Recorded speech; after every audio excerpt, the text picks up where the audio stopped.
All right, y'all. So a lot happened in the NBA last night. On Monday night, you know what I'm saying. A lot happened.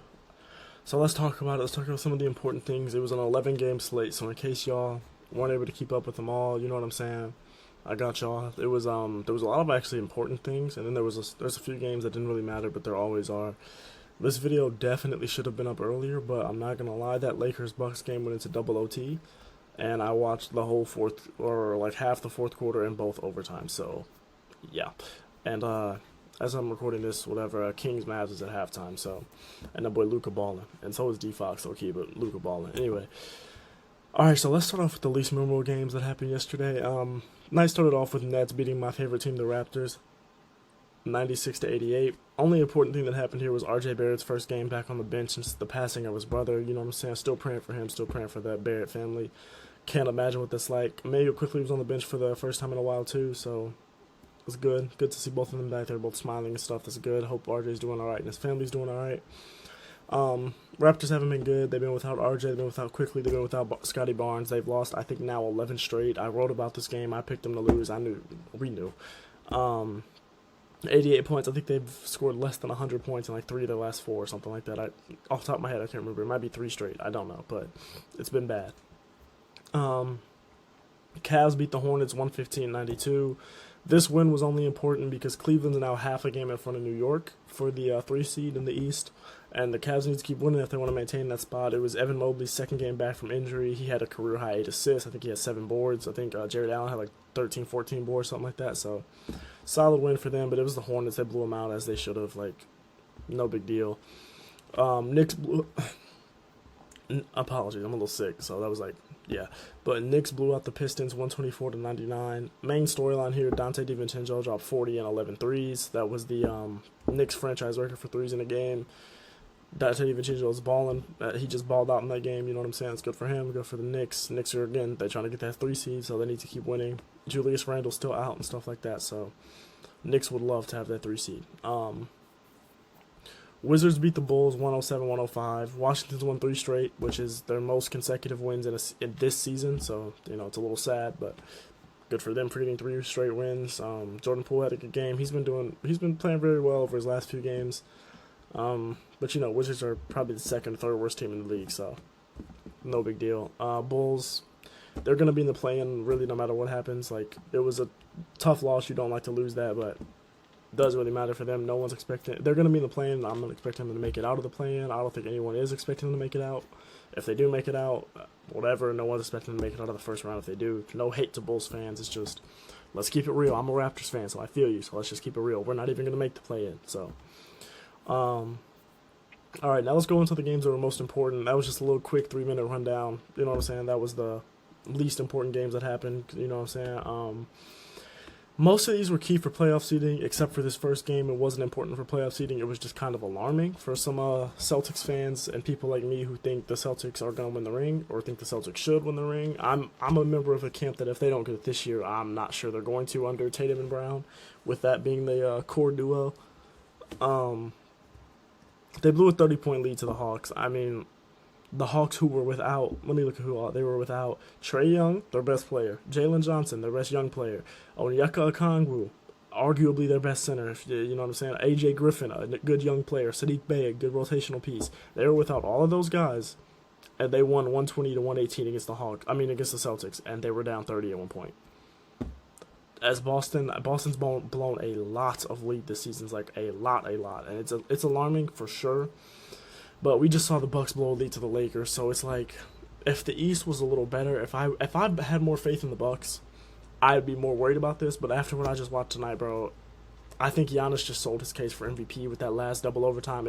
Or maybe the whole last half of the fourth quarter and both OTs. Like, for me, it looked like he kind of just sold his MVP case. He had, in the last few days, last weekish, he had convinced me that he was the MVP. I was going to give it to him, then Jokic, and then Luka third, Shea fourth. That was mine. Now, I'm putting Jokic back at 1. I'm not going to lie to you. I think Giannis is still 2 or 3, but with the way Luka's balling right now, it's looking more like 3. I don't think Luka's going to win it. He's having a great year and everything. But it's just, 1, he has a good amount of help with Kyrie, and 2, they're not a high enough seed. Now, if they can get into like that 5 seed, maybe then you know what I'm saying. Then he might really have a chance, but I'm not sure that's gonna happen. They're tied for the 60 with the Kings right now. They were beating them by like 4 or 5 at halftime, so it's a close game. We'll see what happens.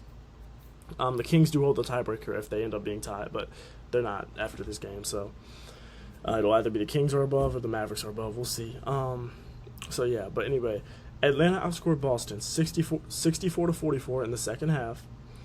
And DeAndre Hunter hit the dagger with, if you saw the video, he hit the three with like, it was off a tip-off, there was no shot clock, there was 9 seconds left in the game, he hit that three, and I'm thinking, no way he just shot that. When he shot it, I'm thinking, he just sold, and then he made it, and they won the game, so I have nothing to say. Hey, good job. Tatum scored 37, and I've been seeing him get a lot of hate, and I didn't watch this whole game, because like I said, they were up 30, so I don't know if the hate was justified or not, but I feel like some more of the hate should probably... Nah, this is just me looking at the box score, but some of that hate probably should have gone more to Jaylen Brown, who only had 24 on 22 shots. You kind of want him to step up when the Celtics are without Drew Holiday and they're without Derek White, but it's not a big game. They're already clinched the 1 seed in the East. This is of this slate of the games that I consider like important or like memorable, this is the least important one for when it comes to playoffs. This just is a little alarming as we are getting to the final stretch of the season. The Celtics shouldn't be letting this happen to a team that is like the 10 seed, that is literally the 10 seed, and is this injured. Celtics shouldn't be letting that happen. But let's move on to the games that were really more important to me. Rockets beat the Blazers, 9 straight wins, 110 to 92. They beat the Blazers. Jalen Green had 27 on 26 shots. Not his best game, but not a bad game by any means. Houston sits only half a game behind Golden State. Well, not anymore. Golden State won tonight, so I think it's a game and a half now. Maybe a full game. It's a game and a half or a full game now, so they're still in that 11 seed, but it is definitely making things interesting over there in the West. Lakers won tonight, so they're not going to be able to catch the Lakers, I don't think. But they do have a chance to still catch the Warriors. Like I said, Warriors won tonight, but it was against a very injured Heat squad. It was a close game for a lot of it. Steph Curry didn't play his best game. He still hasn't been playing his best games since the All-Star break, except for that game versus the Lakers. He had a great game, but really hasn't been great other than that since the All-Star break. Jeremy Sohan hit the go-ahead 3 for the Spurs, who were without Victor Wembanyama, who's their best player, beat the Suns 104 to 102. The Suns, I'm really concerned about. Like, I was already concerned about them. If you saw that video about who my contenders were, it was like, I don't really have any belief in them. Them boys, Book and KD, combined for 65, and they lost to the Spurs without their best player. There's no excuse for that. I'm not gonna lie to you. There's no excuse. They are sitting at the 8th seed. They're half a game behind Dallas and Sacramento, who are tied. Like I said, they're playing right now, so we'll see.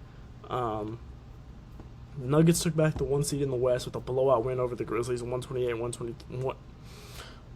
to 103. Nice little 25-point win for the Nuggets. I don't know if they actually have the 1 seed now. Let me check right quick. Actually, I don't think they do, because I know OKC, even though they were in a tough game tonight versus the Pelicans, they were up 20, then they were down 5, and then they went on a 12-0 run to win the game. So, you know what I'm saying? And they beat the Pelicans, who are another one of those good teams in the West. So let's see who's the 1 seed right now. Okay, OKC is still half a game behind Denver, according to my ESPN. I'm not sure if it's updated yet, but it definitely looks like it has. So they're still half a game back from that 1 seed. And the Nuggets play Phoenix tomorrow. That should be a win. So it looks like the Nuggets are going to keep that 1 seed for at least today and tomorrow. After that, we'll see. There's still a few more games left in the season, a few more weeks. I think 2 more weeks left of the regular season, so we'll see. Jokic had 29, 11, and 8. It's a tight MVP race, like I said. There's 4 guys for me that are really up there. It's Jokic, Luka, Giannis, Shea. I already said that. Not in any. Like I said, I'm not sure about my order right now. Giannis kind of messed things up tonight for me with my order, and I didn't watch that whole OKC Pelicans game because those boys were up 20, so I wasn't watching that. I was watching the game that was going into double OT. But then I saw at the end that they were down, and I did have it on the second screen, but I saw them go on a 12-0 run, so.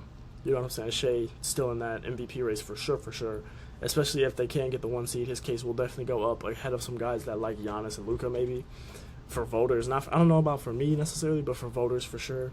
Mavs are looking to take speaking of Luka, let's go ahead and talk about the Mavs. They're playing right now, but they beat Utah last night 115 to 105. Luka had a 29, 12, 13 triple-double. He had 26 at half today, so he's hooping. He's on triple-double watch again. It did take him 24 shots last night, so it wasn't as great as game, but They're playing Utah. They beat them by 10. Not like a blowout win or anything, but you know what I'm saying. Definitely a good win. You know what I'm saying. They need all the wins they can get. Try to get out of the play-in. Nobody wants to be in the play-in, and they're a real shot to make it out of the play-in. They have a real shot to make it to that 6 or 5 seed, especially if the Clippers keep falling. Let's go ahead and talk about the Clippers since I just talked about them. Pacers beat them 133-116 last night. They play Philly tomorrow in Philly.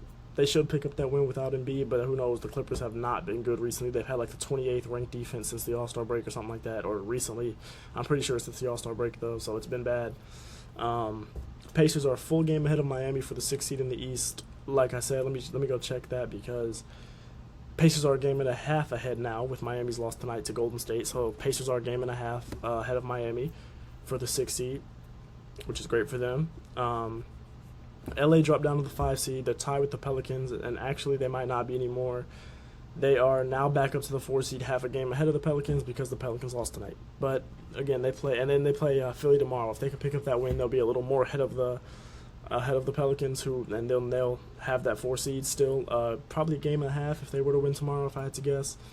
Maybe just one full game. I'm not sure. I'm not sure who the Pelicans play next either, but Clippers didn't play no type of defense in that loss to Indiana. Their defense, like I said, has been awful. They allowed the Pacers to shoot 58.1% from the floor, 60.7% from deep. Not good. Not good at all. Harden's efficiency's been down a little bit, not too much since the injury. PG's been playing basically the same. Norman Powell's been playing basically the same. Kawhi's been down a little bit recently, and then Russ just came back tonight, had a good game. He just came back last night, had a good game. In like 18 minutes, he had like 14 points or something, so good for him. And then the last game that was important of last night was the Kings game. They beat the 76ers, who will play the Clippers tomorrow, like I said.